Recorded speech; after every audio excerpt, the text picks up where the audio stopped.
Sunday Showdowns, where we go through the entire Sunday slate. We give you starts, sits, bewares, the whole nine here. So let's start with that Vikings and Bills game. We talked about Josh Allen. He may or may not be available, but who else are we keeping an eye on, Rank?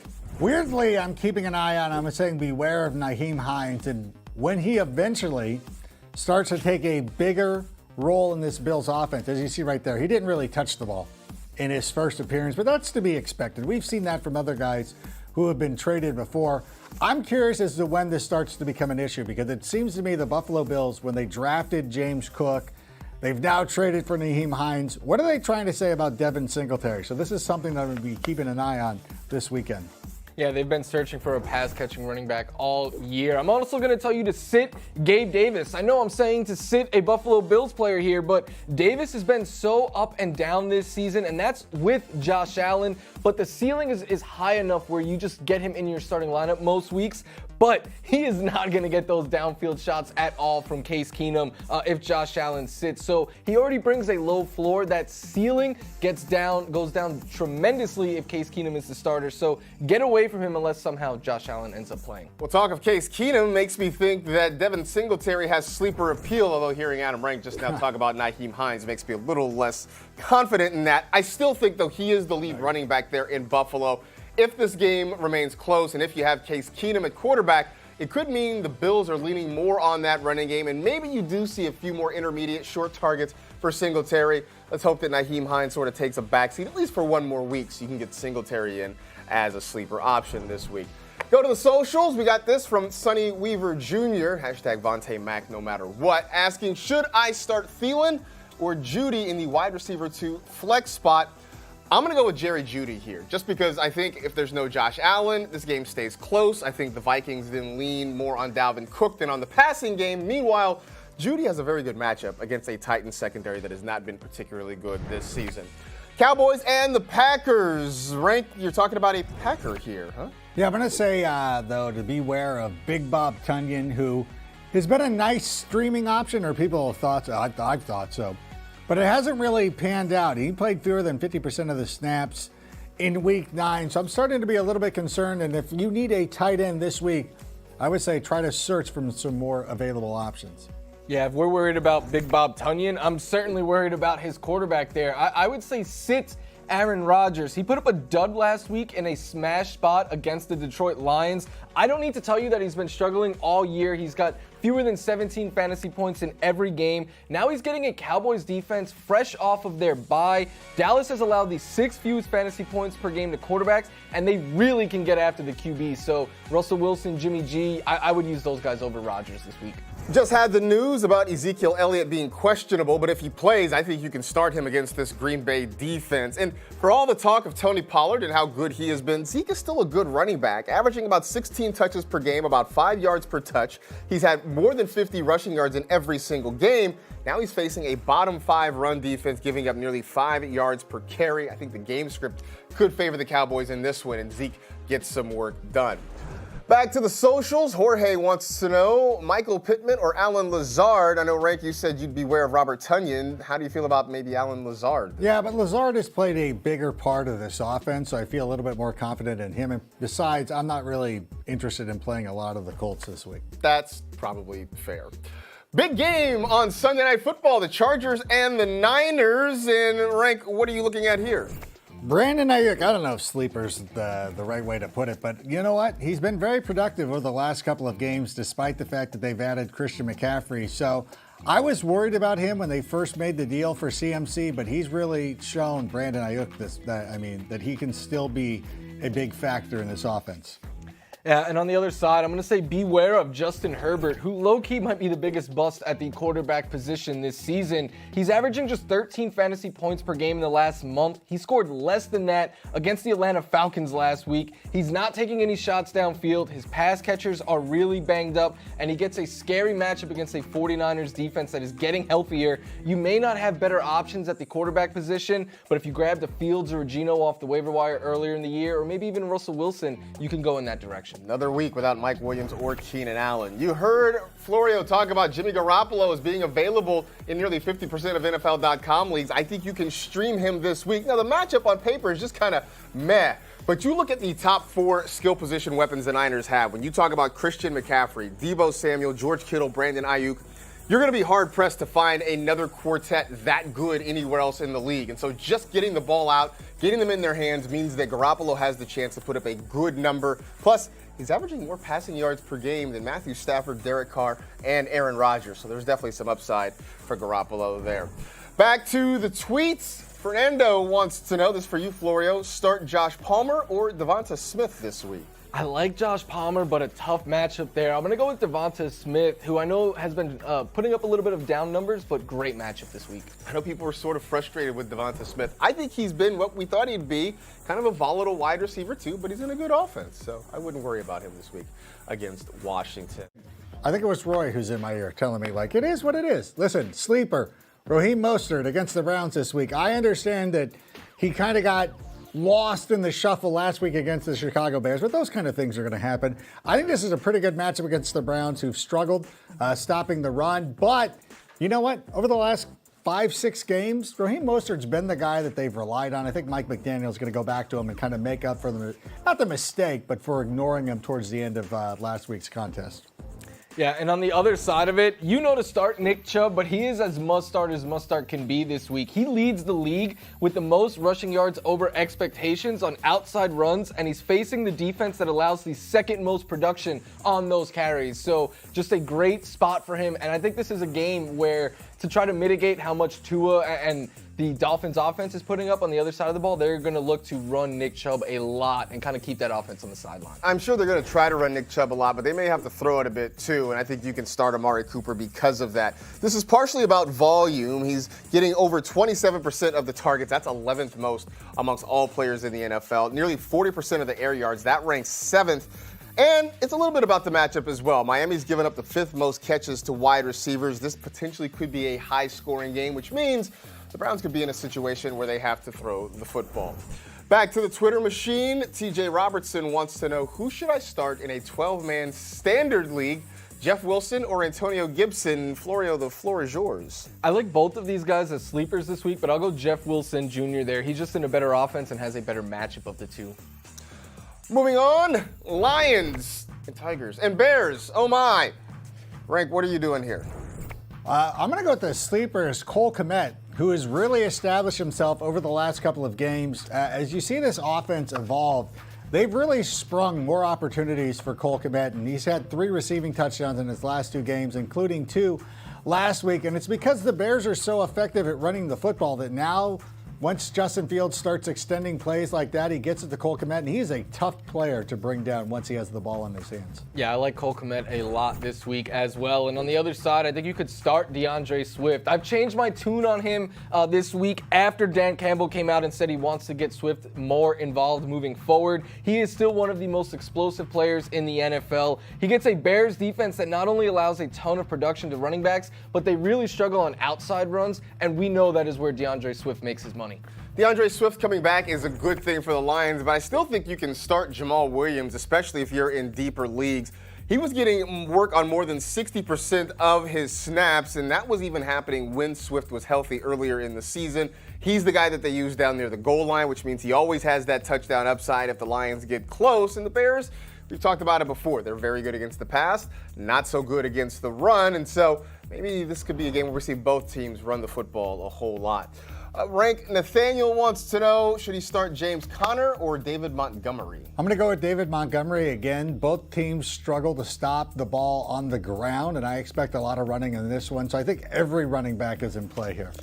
Seahawks and Bucks, that game being played in Munich. You can see that at 9:30 a.m. Eastern on NFL Network. And you got a sleeper tight end, Rank. Well, it's Cade Otton, although, you know what, at some point, Cameron Brate's going to come back and he's going to blow us all up. Yep. But for the most part, when it's Cade Otton and he's starting and he's the solo guy, he's definitely worth starting. Yeah, I like Cade Otton, if no Cameron Brate as well. But I'm going to say you could sit Tom Brady as long as you have, another quarterback option you feel comfortable with. Brady has gone 1 game all year with more than 1 passing touchdown. He has negative rushing yards on the year, so you're getting no production from his legs. And the Seahawks have allowed the 6th fewest fantasy points per game to quarterbacks over the past month. Again, given the quarterback landscape this week, he might be your best option. But if you have another guy, I would go in the other direction. Brady might be a sit, but Leonard Fournette very much a start for fantasy teams. He's had double-digit fantasy points in 7 of the 9 games he's played this season, meaning he has a pretty safe floor. And when it comes to what he does in the passing game, only Austin Eckler and Joe Mixon have more targets among running backs than Fournette this season. Plus, he's facing a Seattle defense that, while improved, has given up a ton of catches and receiving yards to the running back position. Another social question. DA wants to know, start Tyler Lockett or Miles Sanders? I might go Tyler Lockett this week. I'm a little bit worried about Sanders against the Commanders. They've been very good against the run. I feel like that game is a big one for Jalen Hurts and his receivers. But Tyler Lockett, DK Metcalf, still doing very well with Geno Sanders. Let's now get back to our Sunday showdowns with the Jaguars and the Chiefs. Anybody here you're starting rank? I'm going to start Christian Kirk in a game I expect to be somewhat high scoring, despite the fact that both defenses have played well over the last couple of weeks. But I think Christian Kirk, despite some games where he hasn't played that well, I think overall, over the entirety of this season, he's come through pretty well. Yeah, Kirk is a start for me this week as well. Who is not is Clyde Edwards-Helaire. He is a hard sit right now. He played just 17% of the snaps last week with just 4 carries and 2 targets, scoring a season-low 2.9 fantasy points. You see right there, his snaps have decreased in each of the last 4 games. He's not reached double-digit fantasy points since week 4. At this point, he is just a name, and he's one of 3 running backs that are getting used there. So even in a good matchup, I would get away from CEH. Back to the socials, and Ferb the Face, sure, wants to know Juju or Amari Cooper. I know I talked about Amari Cooper, but I still like Juju Smith-Schuster a little bit more. I think the ceiling's higher. I think the Chiefs have a chance to score more points this week, so I'm going to go with Juju, especially with Mecole Hardman already ruled out for this week. The Denver Broncos and the Tennessee Titans up next. Who do you like or not like, Rank? Sit every Titans receiver. There's no reason to play them because they're not getting targeted. They're not getting anything. They scored 0 points last week against the Kansas City Chiefs. They have 1 combined touchdown this entire season. So there's no reason, even in a week with a bunch of teams on a bye, there's no reason to pick up one of these Titans receivers. I'm going to go to the other side and say you can sit all your Broncos running backs. I mean, who do you really trust in that backfield? Melgo? Laddie Murray? They've been splitting the snaps and opportunities fairly evenly. Now Chase Edmonds is in the mix, so that's one more guy to potentially take opportunities. You're talking about one of the least efficient offenses in the league, and now they're facing a good Titans run defense. They are second in the NFL in run defense, and they're giving up just 2 rushing touchdowns this season. This tweet coming from AJ for you, Mike Sutton, Cortland Sutton, or Darnell Mooney in the flex this week. This is a really close one, and while I think Mooney is safer, I would go with Sutton for all the reasons I said I like Jerry Jeudy, that the Tennessee Titans just really struggle against wide receivers this season. Playing for the ceiling and not so much the floor this week.